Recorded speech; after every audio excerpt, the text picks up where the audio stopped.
नमस्कार दोस्तों, स्वागत है आप सभी का आपके अपने यूट्यूब चैनल रुद्र हिंदी गुरु में। बच्चों, आज हम पाठ पढ़ेंगे। पाठ का नाम है बचपन, जो कि आपकी कक्षा 6 की बसंत पाठ्य पुस्तक से लिया गया है।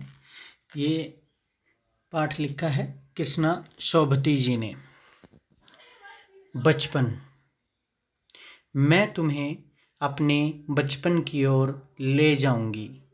मैं तुमसे कुछ इतनी बड़ी हूँ कि तुम्हारी दादी भी हो सकती हूँ, तुम्हारी नानी भी, बड़ी भुआ भी, बड़ी मौसी भी। परिवार में मुझे सभी लोग जीजी कहकर ही पुकारते हैं। हाँ, मैं इन दिनों कुछ बड़ा बड़ा यानी उम्र में सयाना महसूस करने लगी हूँ। शायद इसलिए कि पिछली शताब्दी में पैदा हुई थी। मेरे पहनने ओढ़ने में भी काफ़ी बदलाव आए हैं। पहले मैं रंग बिरंगे कपड़े पहनती रही हूँ, नीला, जामुनी, ग्रे, काला, चॉकलेटी। अब मन कुछ ऐसा करता है कि सफ़ेद पहनो, गहरे नहीं, हल्के रंग।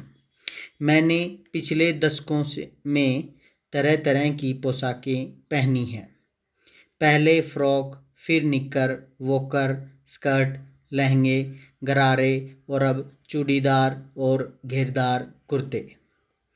बचपन के कुछ फ्रॉक तो मुझे अब तक याद हैं। हल्की नीली और पीली धारी वाला फ्रॉक, गोल कॉलर और बाजू पर भी गोल कफ, एक हल्के गुलाबी रंग का बारीक चुन्नटों वाला घेरदार फ्रॉक, नीचे गुलाबी रंग की फ्रिल।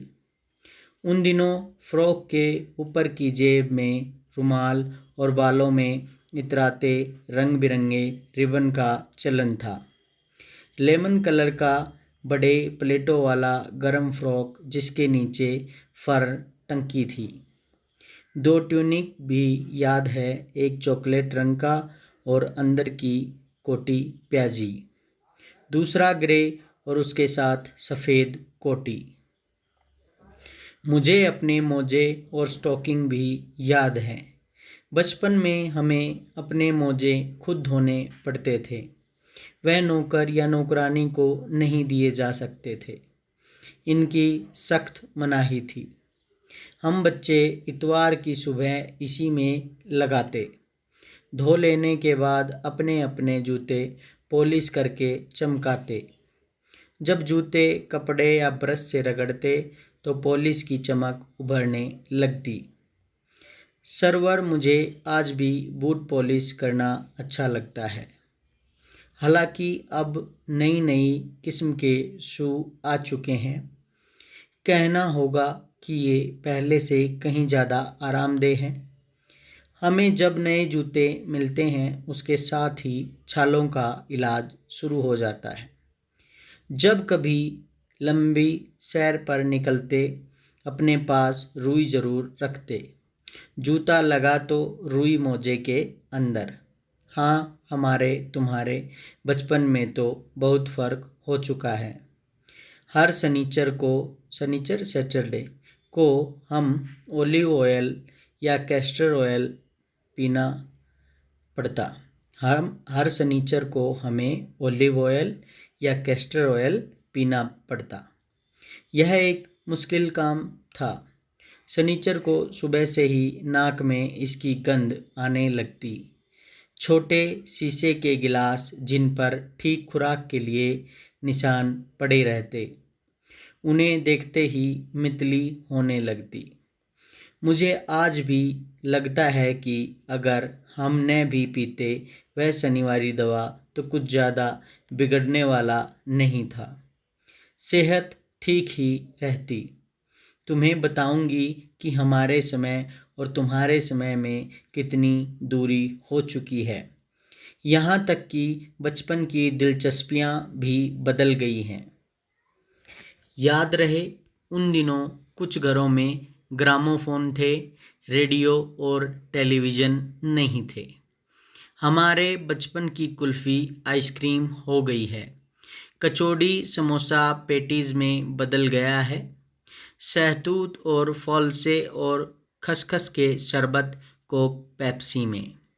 उन दिनों कोक नहीं, लेमनेड विम्टो मिलती थी। शिमला और नई दिल्ली में बड़े हुए बच्चों को वेंगर्स और डेविस्को रेस्तरां की चॉकलेट और पेस्ट्री मज़ा देने वाली होती। हम भाई बहनों की ड्यूटी लगती शिमला मॉल से ब्राउन ब्रेड लाने की। हमारा घर मॉल से ज़्यादा दूर नहीं था। एक छोटी सी चढ़ाई और गिरजा मैदान पहुंच जाते। वहां से एक उतराई उतरते और माल पर कन्फेक्शनरी काउंटर पर तरह तरह की पेस्ट्री और चॉकलेट की खुशबू मन भावनी जो मन को भाए। हमें हफ्ते में एक बार चॉकलेट खरीदने की छूट थी। सबसे ज़्यादा मेरे पास ही चॉकलेट टॉफ़ी का स्टॉक रहता।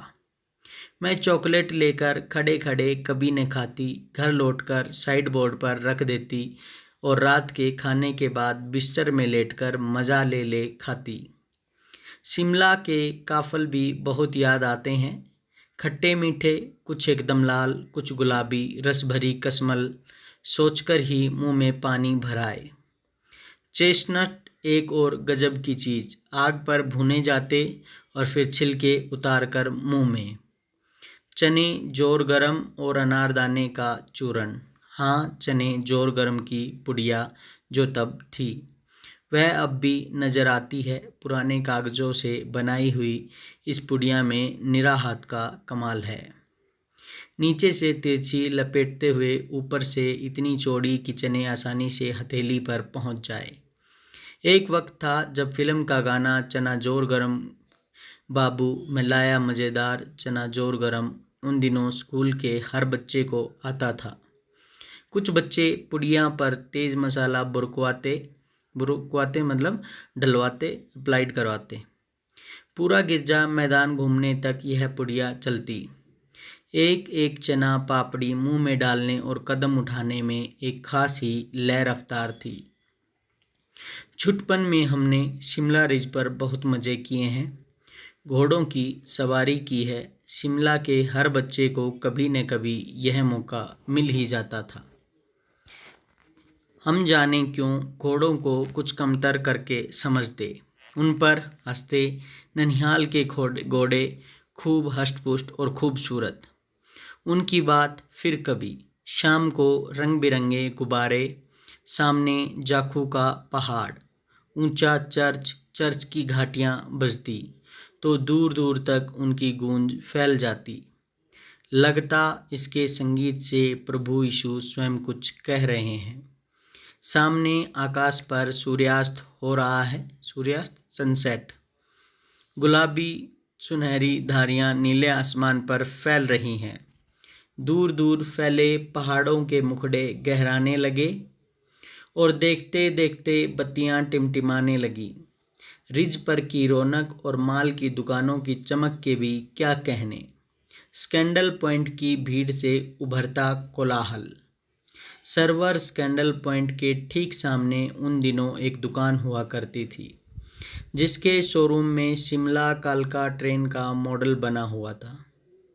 इसकी पटरियां, उस पर खड़ी छोटे छोटे डिब्बों वाली ट्रेन, एक और लाल टीन की छत वाला स्टेशन और सामने सिग्नल देता खंबा, थोड़ी थोड़ी दूर पर बनी सुरंगें। पिछली सदी में तेज़ रफ्तार वाली गाड़ी वही थी। कभी कभी हवाई जहाज़ भी देखने को मिलते। दिल्ली में जब भी उनकी आवाज़ आती, बच्चे उन्हें देखने बाहर दौड़ते। दिखता एक भारी भरकम पक्षी उड़ता जा रहा है पंख फैलाकर। यह देखो और वह गायब। उसकी स्पीड ही इतनी तेज़ लगती। हाँ, गाड़ी के मॉडल वाली दुकान के साथ एक और ऐसी दुकान थी जो मुझे कभी नहीं भूलती। यह वह दुकान थी जहाँ मेरा पहला चश्मा बना था। वहाँ आँखों के डॉक्टर अंग्रेज़ थे। शुरू में चश्मा लगाना बड़ा अटपटा लगा। छोटे बड़े मेरे चेहरे की ओर देखते और कहते, आँखों में कुछ तकलीफ़ है, इस उम्र में ऐनक, दूध पिया करो। मैं डॉक्टर साहब का कहा दोहरा देती, कुछ देर पहनोगी तो ऐनक उतर जाएगी। वैसे डॉक्टर साहिब ने पूरा आश्वासन दिया था, लेकिन चश्मा तो अब तक नहीं उतरा। नंबर कम ही होता रहा। मैं अपने आप इसकी जिम्मेवार हूँ। जब आप दिन की रोशनी को छोड़कर रात में टेबल लैंप के सामने काम करेंगी तो इसके अलावा और क्या होगा। हाँ, जब पहली बार मैंने चश्मा लगाया तो मेरे एक चचेरे भाई ने मुझे छेड़ा, देखो देखो कैसी लग रही है। आँख पर चश्मा लगाया ताकि सूझे दूर की, यह नहीं लड़की को मालूम सूरत बनी लंगूर की। मैं खिजी कि मुझ पर यह क्यों दोहराया जा रहा है, पर शेर बुरा न लगा। जब वह चाय पीकर चले गए तो मैं अपने कमरे में जाकर आईने के सामने खड़ी हो गई। कई बार अपने को देखा, ऐनक उतारी, फिर पहनी, फिर उतारी, देखती रही। सूरत बनी लंगूर की, नहीं नहीं नहीं, हाँ हाँ हाँ। मैंने अपने छोटे भाई का टोपा उठाकर सिर पर रखा। कुछ अजीब लगा, अच्छा भी और मजाकिया भी। तब की बात थी, अब तो चेहरे के साथ घुल मिल गया है चश्मा। जब कभी उतरा हुआ होता है तो चेहरा खाली खाली लगने लगता है।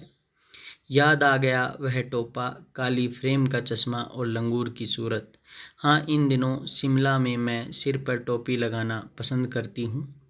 मैंने कई रंगों की जमा कर ली है, कहाँ दुपट्टों का ओढ़ना और कहाँ सहज सहल सुबीती वाली हिमाचली टोपियाँ।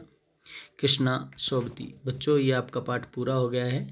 चैनल को लाइक करें, सब्सक्राइब करें, शेयर करें, कमेंट करें। धन्यवाद।